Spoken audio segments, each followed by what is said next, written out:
When I got to school that morning, the playground at Appleton Elementary was packed with kids running around, punching each other, and shrieking as usual. I took a deep breath and squeezed my way through the crowds. Whenever I saw one of my classmates, I waved and quietly said, "How's it going?" like I do every morning. And like they do every morning, they looked right through me.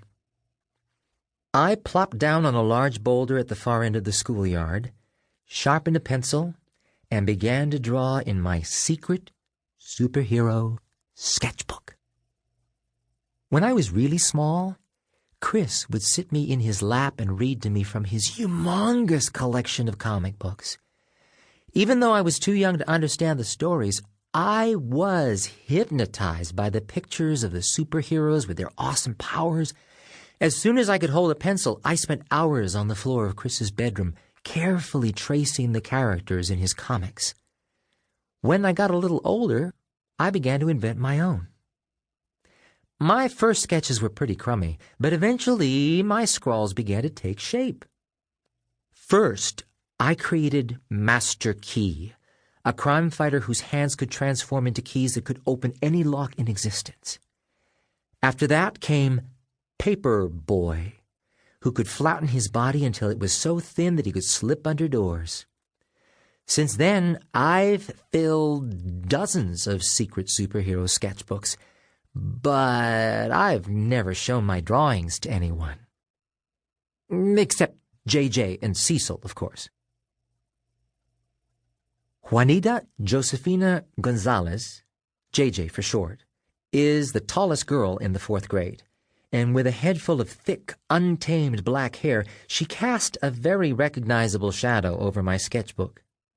"Hey, JJ," I said without looking up. "Hey, Newt." She leaned over my shoulder and studied the picture. "Oh, I like this one. What's his name?" Wait! Cecil Butterworth shouted, racing across the playground.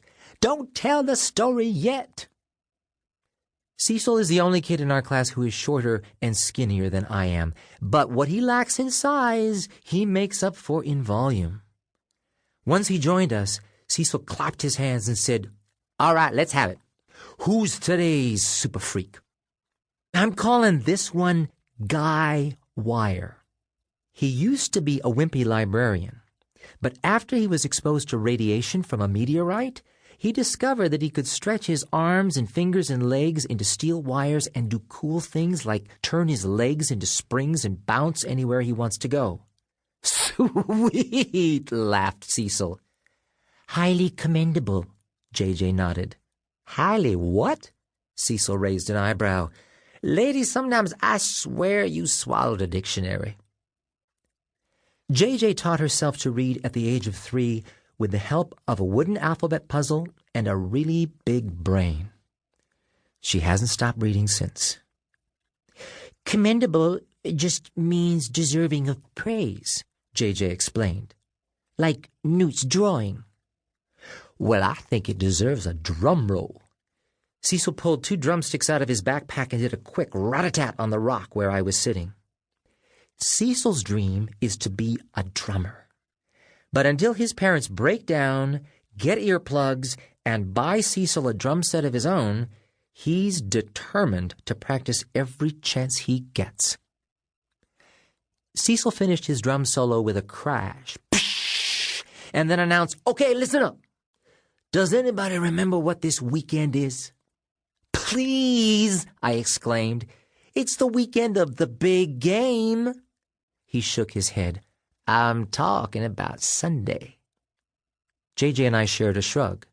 "Hello!" Cecil waved his arms about. "Can anybody say Halloween?" "Really?" I said. "This Sunday?"